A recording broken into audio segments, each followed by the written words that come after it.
To marry or not to marry? For that is the question. That's right. He's Chris. I'm Jeff. That's what we're talking about today. We're the Bible guys.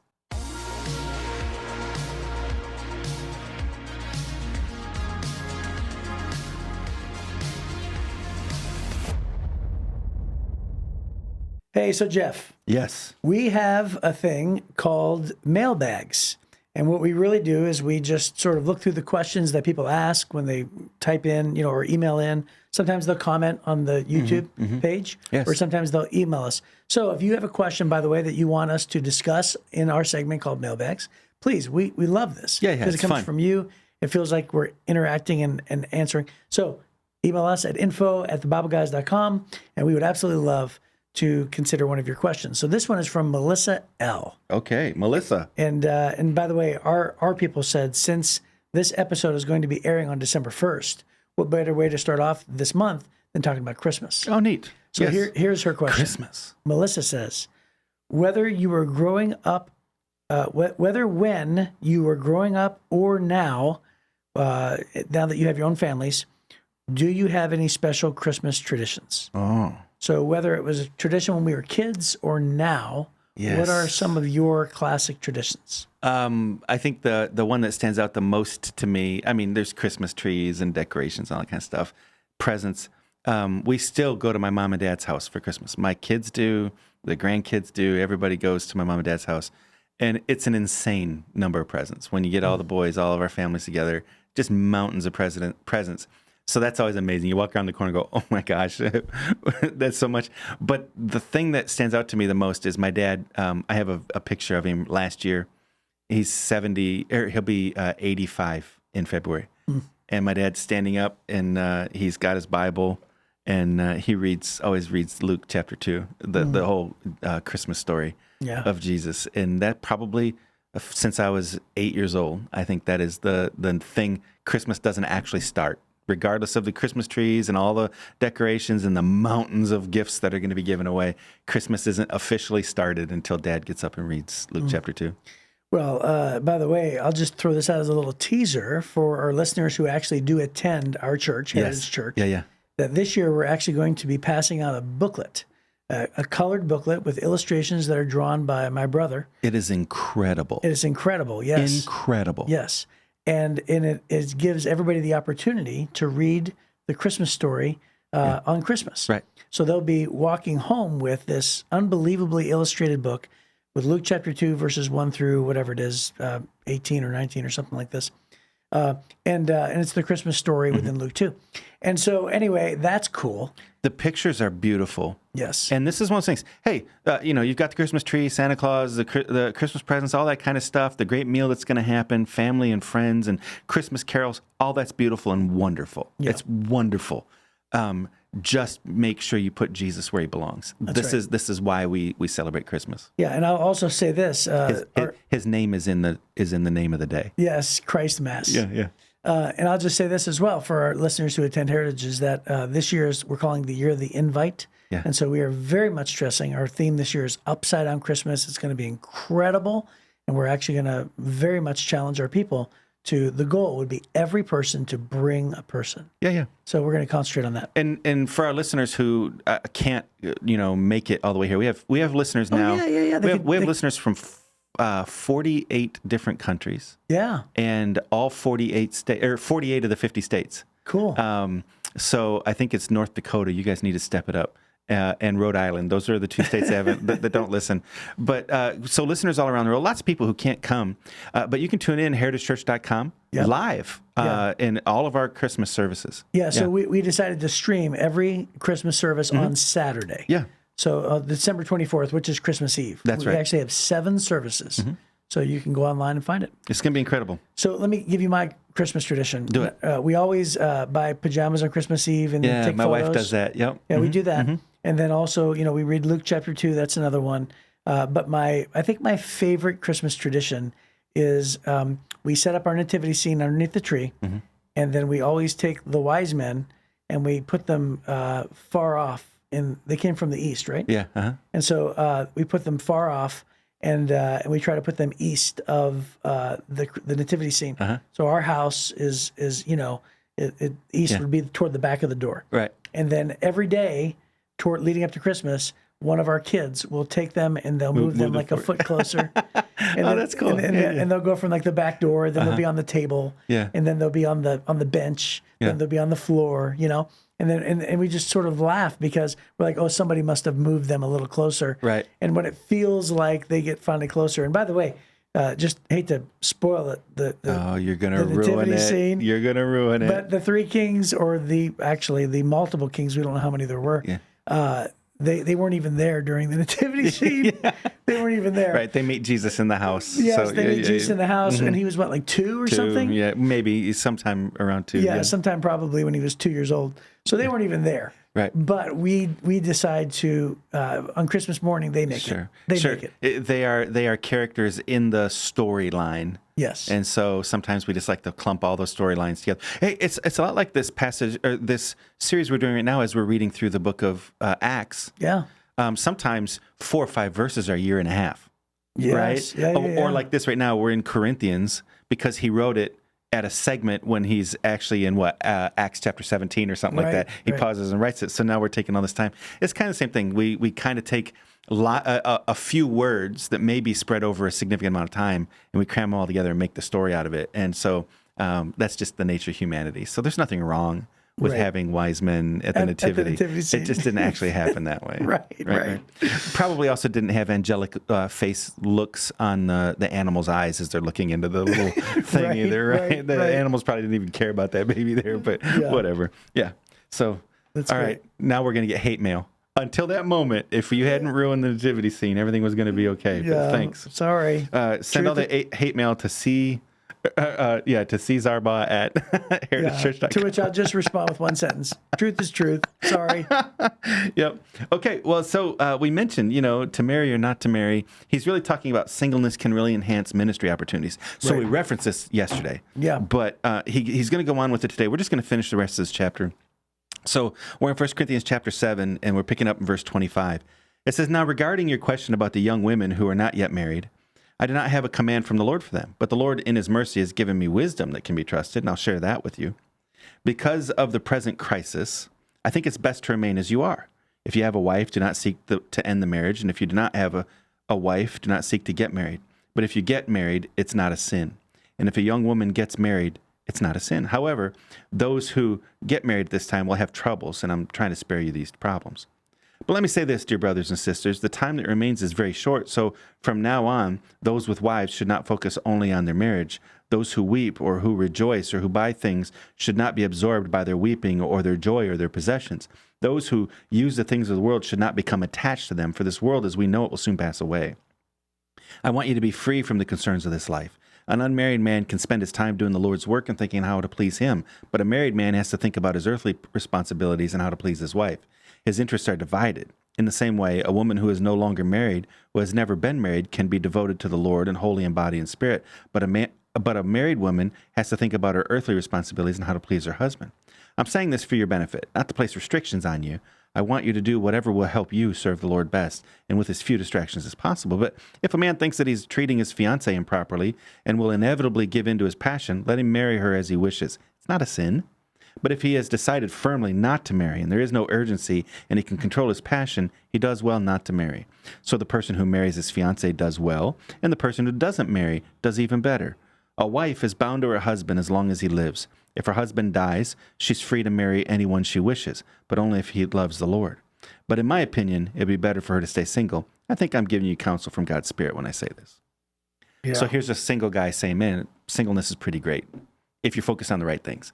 Yeah. But you notice he's not focused on his singleness. He's focused on his opportunity to serve the Lord. Right. And again, we mentioned this yesterday, but Paul seems to equate, relationships in this case, and he always ties it back to serving the Lord, because serving the Lord isn't something that we do; it's a part of who we are. Yeah. So those who follow Christ and believe in Christ, if you really truly, believe in everything that the Bible says, then our whole lives are supposed to be lived out in response as gratitude. Yeah. And so the gratitude is overflowing from our hearts. It should affect our choices of what jobs we take, how we spend our time, where we put our resources. It should control the words of our conversations, and it's really just sort of permeates every category of our lives. And so what Paul is doing is he's saying, yeah, it's who we are. We as a people serve God, and if you marry, you have responsibilities that will, understandably so. Obviously, you're going to be devoting time and energy and priority and consideration to that person. Yeah. And what he's saying is, being single, all that really does is it allows you to put all that time that you spend on earthly relationships toward God. Yeah. And so he calls that better. Right. And by the way, it probably is better. Well, right? in verse 26, he says it's because of this present crisis. Right. So persecution was ramping up significantly. Right. A few years later, he loses his head. They behead him. Right. He's beaten. He's tortured. Not only him, but many Christians. During Nero's time, maybe in the millions of Christians were killed. Nero was the one who killed Paul. And Paul probably was beheaded in around 67 or 68 AD. Right. And he was buried beneath the catacombs of Rome, in the catacombs. So even in today's time, think about this. There's so much persecution around the world. I mentioned earlier this week that, I was with the Timothy Initiative people and we were raising money to plant churches. But also during that time, we had a board meeting and we talked through some of the dangers. So it's fun to vote on spending money to plant churches, and it's fun to strategize how to get the gospel around the world. But we're talking about some of the most dangerous places in the world. So we also got reports of people who were being persecuted, people who were imprisoned, some people who have been killed because of their faith. So I heard a story not long ago of a pastor in Nigeria who was up preaching, and Boko Haram, the terrorist group Boko Haram, who's taken over northern Nigeria for the most part, burst in, shot off a bunch of rounds, and then brought the pastor's wife and children up and shot and killed them in front of the pastor. And can you imagine? So Paul, facing torture on his own, I can do this. The idea of Paul watching them torture his wife would be almost impossible. Right. It'd be. I just can't fathom it. So I've been in many dangerous situations. You've been in dangerous situations, sharing the gospel or on mission projects. And I've thought on a number of occasions, I'm so glad I didn't bring my wife. Not because I didn't want her, but because this is a situation where I don't know if it goes bad. And thank God it hasn't gone bad yet. But if it goes bad, I don't want anything bad to happen to my wife. And these are decisions. Now I have two responsibilities. And Paul says, because I'm single, I don't have two responsibilities. And he says, it's because of this present problem, this crisis that we're in. Hey, if you're in the middle of a crisis season, maybe pause on the marriage thing so you can just focus on God's time. But right now, we're not in a persecution time. So he's saying, hey, if you choose to marry, you're doing well. If you choose not to marry, hey, I think that's even better. But coming from the single guy, he already told us God didn't say to say that. He was saying, I think I'm a wise person. I can share it with you. Hey, I just want to tell this real quick, just because it's a funny story, but not funny, haha, funny like, oh my goodness, kind of funny. But I went to South Sudan where there was no government, and we didn't realize how dangerous it was. And so we went into this camp, and these guys had automatic weapons, guarding it, this Christian camp, and we were leaving the camp to go film these things about South Sudan. Who Reuben? Reuben is our partner who was starting churches. Reuben Mariacol. Yeah, Reuben Mariacol.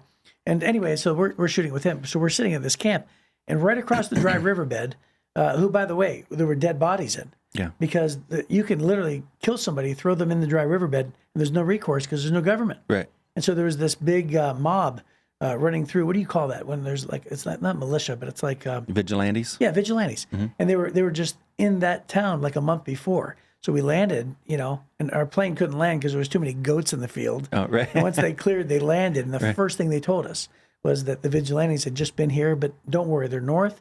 Come to find out they weren't. They were still in the area. Yeah. So anyway, bottom line is this. It comes down to one moment. So we were filming this thing, and we looked over at the gate people, and we said, hey, open the doors of the gates. We just want to step out 10 feet and film Chris Zarbaugh walking through the doors, and then have the doors close. And they translated, and the guy said no. And they said, no, you don't understand. We just want to walk outside the compound 10 feet. And then they confirmed 10 feet. And then they talked, and then they said, no. They wouldn't let you go out. They wouldn't let us out 10 feet because Yeah. they said it was that dangerous. Wow. And I said, are you kidding me? Yeah. You're thinking, I don't remember signing up for this. No. I actually remember thinking like, and there were gunshots right across the driver bed. They were stealing people's cows and horses. And I'm like, what did we do?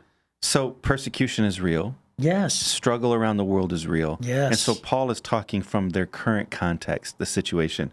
Now, you remember yesterday we read, and he's talking about if the believer, their spouse leaves, then they're free, right? Yeah, we really kind of skipped over that. Yeah, didn't yeah. we? So he was really careful to talk about marriage and divorce and all those kinds of things. And he's saying, hey, stay in the circumstance you're in. Don't end a marriage and don't spiritualize ending a marriage. He's really, really, really cautioning. He doesn't say don't spiritualize ending a marriage. What he does is he gives you all these reasons why you might want to and then says don't. And then in this one, he's talking about, at the end, verse 39, talking about a wife is bound to her husband as long as he lives. Right, and it'd be the same thing. Flip it the other way, because he's not differentiating between men and women in the responsibilities and intimacy and needs in marriage, anything through this whole chapter. So, but he's talking specifically about a woman because he just speaks about a man who's engaged. Now he's just flipping it, and saying a woman, and so he's talking about if a person is a widow or a widower, then they're free. They can go marry again if they want to, as long as they marry a godly person. So the Bible talks almost all the time when it talks about people getting married, the Bible's expectation is that Christians would marry Christians. Not just, he says, don't be unequally yoked at one point. And that's not just that, oh yeah, they believe in God, which is a very low threshold, but rather being unequally yoked would mean that, one is bigger and stronger than the other. Instead, you want to marry somebody who's of similar faith and spiritual strength as you so that you're able to pull together in this difficult life. And so this is what it's saying. She's welcome to marry or free to marry whoever she wishes. So for widows, widowers, for single people, marriage is perfectly acceptable. And then he says, but in the current crisis we're in, and in my opinion, I think it's way better to stay single because we can do more for God. So marriage should always enhance ministry. So marriage isn't just for me. Now we can be a dynamic duo in ministry together. If marriage is going to hold back ministry, you're better off not being married. So again, it's not just about what you want and what you think your needs are, but it's also about what is the most effective way for you to do what God's called you to do and to be. That's great. Yeah, and by the way, that's a whole other podcast. I mean, it's at least a podcast, maybe even two podcasts, talking about divorce and the how Moses allowed divorce. Jesus takes a stance on remarriage. Paul's talking about, being bound to your husband as long as he's alive or your wife. All of that is certainly, it's way too much to answer. But I just want to say, being a singles pastor for years and being, sort of over that and being asked that so many times, I do believe that, I've performed second marriages. Have you done this? Like a remarriage? I don't know if I have or not. Oh, so I've done that. I don't think that. Yes, I have. Now that I think about it, yep. Yeah. So I don't think it's something that we would forbid, and I don't think that I think it's something that was permissible by Moses. But I also think that there's a spiritual side that is really deep to dive into it in God's eyes, and that Paul is referring to, that Jesus refers to, about once you become one, you never become unone, right? And all these different things. So it's I just wanted to mention that because sometimes you can read this, and again, because I view it through the lens of singleness, people come to me and say, well, wait a minute, what does that mean? As long as my husband's alive, I'm not free to marry? Like, what is going on here? So I just wanted to mention that. I think that, that's permissible. Anytime we're talking about ending marriage or getting into another marriage, those kinds of things, I think we should pause as Christians. Yep. Right? This isn't for non-believers, but for Christians, right. We should pause and make sure we get really technical on what does God expect, what doesn't God expect, and then we need to be convinced in our spirit that the direction that He's leading us aligns with what His words say and what His intent was for these things. And so godly counsel is incredibly important. And then trusting that God's way is the best way, regardless of what our feelings tell us. Yeah. And one thing is perfectly clear. God's intention every single time is that when a couple gets married, it is until death do us part. That's right. So that there is no question. Right. That's his will. Yeah. That's what he wants. So let's wrap up with this, verses 29 through 31. He says, "But let me say this, dear brothers and sisters, the time that remains is very short. So from now on, those with wives should not focus only on their marriage. Those who weep or rejoice or buy things should not be absorbed by their weeping or their joy or their possessions. Those who use the things of the world should not become attached to them. For this world as we know it will soon pass away." The note for that passage is right here in the Life Application Bible. Our marriages, our homes, our possessions, and financial security are important to us, but Paul encourages us not to make any of these our ultimate goal in life. As much as possible, we should live unhindered by the cares of this world, not getting involved with burdensome debt or complicated investments that might keep us from doing God's work. Married men and women, as Paul points out, must take care of earthly responsibilities, but they should make every effort to keep them modest and manageable. And man alive, what a great recommendation. I mean, we can pass over that little passage because only a couple verses, because he's talking about so many other big things, but not being encumbered in this world. He just drops a little bit of wisdom in there. Don't get buried in debt. Don't get buried with possessions and materialism and all the things of this life. There are so many things that are more important than that. And you're going to find real joy when you're in, God's will, pursuing his ways. I love when the Bible reminds us about, that the world's going to pass away, and the things that, that we're involved with, the things that we accumulate, all of our stuff, all these things, they're just temporary. Yep. What is your life? It's a vapor. It's here one moment, it's gone the next. The book of James tells us, just as the flower fades, the book of Proverbs tells us, so our lives are going to fade. Yeah. And I love that, because it's like, don't become too attached to them. So we are supposed to be in the world, but not of the world. Yeah. So we live in the world, of course. Yeah. But not of the world. I love those passages. I saw a football quote the other day that said, "How hard would you play today's game if you knew it was the last game you'll ever play?" Right? I thought that was a great quote. And I flipped it in my mind. I thought, how sold out to God and the kingdom of God would I be if I thought today was the last day that I could serve God before I went and met him? Oh, yeah. We wouldn't be doing this podcast. Yeah. Well, maybe we would be if we felt like this was the most important thing God had for us today. Yeah, that's true. Right. I'm just thinking, like, I'd put my headphones down and run outside and just grab somebody. Tell everybody about Jesus. Tell everybody. Yeah. Yeah. That's probably my first So instinct. it's very profound. And I think those are the reminders that he's saying is, hey, all these things are important. You need them for life, but they're just not going to last. So make sure you invest your life in the things that last and matter the most. Yeah, that's great. Well, I think that's a good place to end. That's good. So we will see you tomorrow on the Bible Guys.